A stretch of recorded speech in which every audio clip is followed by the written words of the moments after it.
On ne parle que de ça, on lui a déjà dit encore une Belge. Mais que voulez-vous, Morane, on vous aime ici en France. On vous envahit. Hein. Bah oui, je suis désolé. Oui. Dans les couloirs, je croise vous avez Salvatore Adamo, exactement, Franck Michael, on est tous là, on vous envahit. Tous là et vous êtes de retour avec cet album, Morane ouvre. Oui. Les critiques sont très bonnes. Si je fais un petit résumé, on parle d'un disque sans paillettes, comme une espèce de presque de retour aux sources. Ça fait un peu cliché de dire ça, mais vous diriez quoi? Mais sans paillettes, ça me va bien, ça veut dire authentique, ça veut dire pas trop de, comme dirait Nougaro à l'époque, comme aurait dit Nougaro, sans affêterie, sans tarabiscotage complaisant. Donc sans paillettes, oui, ça me va bien. D'ailleurs, vous pouvez remarquer, j'en ai pas beaucoup. Voilà, hein. je confirme. Il y a aussi un côté chez vous anti-star. Mais on me dit ça, mais c'est parce que je suis assez, je papote beaucoup avec les gens. Sur les réseaux sociaux. Je suis toujours, je suis toujours.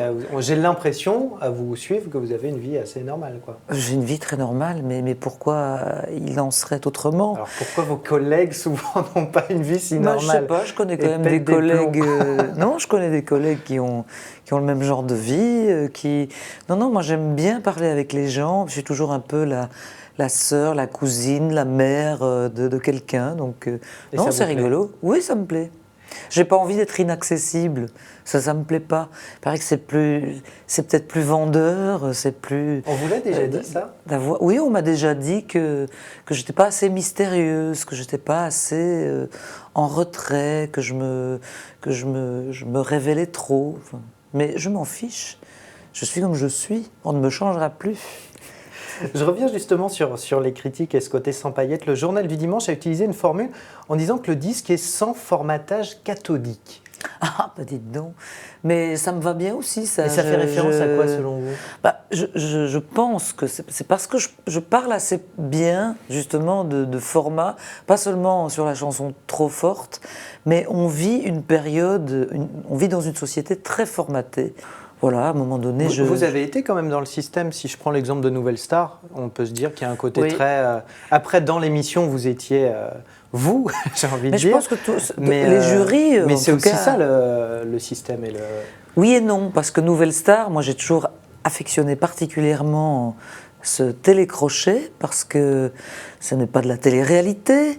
Et puis parce que justement, toute la prod autour, et ça, je peux vous l'affirmer, et puis Sinclair, Manoukian, etc., même si à un moment donné, on joue quand même un petit peu, il y a un petit côté paillettes, c'est vrai, c'est de la télé, on le sait, mais ça reste une émission très authentique et on n'est pas toujours tendre avec les candidats, parce que justement, on veut essayer de mettre dans la tête des candidats que chanter, c'est pas donné à tout le monde, et après la télé arrive la vraie vie, parce que la télé, c'est peut-être un tremplin pour certains jeunes actuellement, mais aujourd'hui, c'est quand même très bizarre de commencer par la télé, c'est pas la vraie vie artistique. Là, justement, l'émission est en tournage avec le nouveau jury. Il n'y a pas un petit pincement au cœur? Vous dites pas? Si, bien sûr. Je suis on s'envoie des tweets d'ailleurs avec.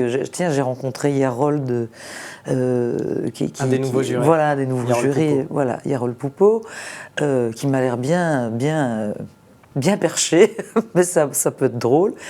Et avec Élodie Frégé, on s'envoie des petits tweets. Là, je dîne avec Marie Jeunesse, la productrice, pas plus tard que demain. Donc, le producteur vous embrasse, j'allais l'oublier, il m'a dit attention, tu embrasses Morane de Laurent, exactement. Marquis. Non, on a gardé des très beaux contacts.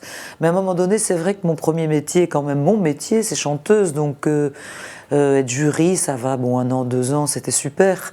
Mais je regarderai l'émission avec plaisir. Et effectivement, je pense à eux. Et il y a quand même une petite nostalgie, quoi. Mais c'est très bien comme ça aussi. Je redeviendrai ce que j'ai toujours été, c'est-à-dire téléspectatrice de l'émission. Et c'est très bien d'être de ce côté-là aussi. Ça me plaît beaucoup. Et donc là, la musique, c'est cet album. Et donc, ce premier extrait, on en écoute un aperçu. Trop forte. Je suis trop forte. Moi, je suis trop forte. Je connais la chanson. Bien sûr, ils ont raison. Alors je le dis aussi, je suis trop forte. Je suis vraiment trop forte d'être arrivée jusqu'ici. Elle est émouvante cette chanson, hein, encore oui. Moi, à la réécouter. En tout cas, moi, elle m'a beaucoup touchée quand j'ai découvert ces mots, cette mélodie. Ça m'a bouleversée. On parlait tout à l'heure du côté anti-système. Vous diriez qu'encore aujourd'hui, avec ce que vous avez déjà vécu, le succès, etc., vous semblez encore parfois en marge? Ben, j'essaye pas d'être marginale. Enfin, moi, je dis toujours que je pratique ce métier comme un artisan, une artisane, comme on dit. Ça reste de l'artisanat pour moi. C'est tellement l'industrie du disque, l'industrie de plein de choses. Le jour où je pars du principe que tout est acquis, ben je meurs, je crois. C'est pas intéressant, quoi. C'est pas un combat non plus. Faut pas exagérer, mais faut aller chercher les gens, faut sortir des choses de soi, quoi. Faut y aller, C'est compatible avec de la sérénité ou pas du tout? C'est difficile la sérénité. Alors il y a plein de gens au fil des albums qui me disent on vous sent de plus en plus sereine. Oui et non. C'est-à-dire qu'il y a plein de moments dans ma vie où j'ai le recul, où je relativise, où je me dis oh, c'est magnifique, mais quand je plonge, hein. Moi, je suis un petit oiseau sur une branche, on fait ça, je tombe. J'ai pas l'air comme ça, parce que je peux aussi être très forte, mais je suis une écorchée vive. Moi, je suis pas. C'est pas de la tarte tous les jours, hein, faut pas croire. Sur le fil en permanence, quoi, on ouais, pourrait mais en dire même ça, temps, non? c'est intéressant aussi d'avoir le vertige, c'est pas mal aussi. Ça peut équilibrer aussi d'une certaine façon. Bizarre à dire, mais c'est comme ça. Ça a une résonance particulière avec la chanson que vous dédiez à votre fille sur le disque, où vous chantez « Je voudrais tout te dire pour que tu aies moins mal, moins de peine, moins longtemps ». Eh oui, pour qu'elle ne fasse pas comme moi. On dit il n'y a pas de souffrance inutile. Moi, je trouve qu'on perd beaucoup de temps à souffrir pour pas grand-chose. La vie est courte, hein, c'est un feu de paille. Ouais, pourtant, vous dites que c'est difficile d'être serein. Oui, c'est difficile d'être serein. Par contre, je reste toujours optimiste. C'est-à-dire que je ne crois pas au bonheur absolu, mais je crois qu'au quotidien, il y a des petits bonheurs tout le temps. Encore faut-il arriver à les saisir et à en profiter. Et ça, j'avoue que j'y arrive de mieux en mieux. Et c'est ce que j'essaye de dire à ma fille à travers cette chanson. Voilez, sens-les, les petits bonheurs quotidiens. Attrape-les, fais-en quelque chose et perds pas trop de temps dans la déprime. Enfin, c'est normal de déprimer par moments et de ne pas être bien dans ses baskets.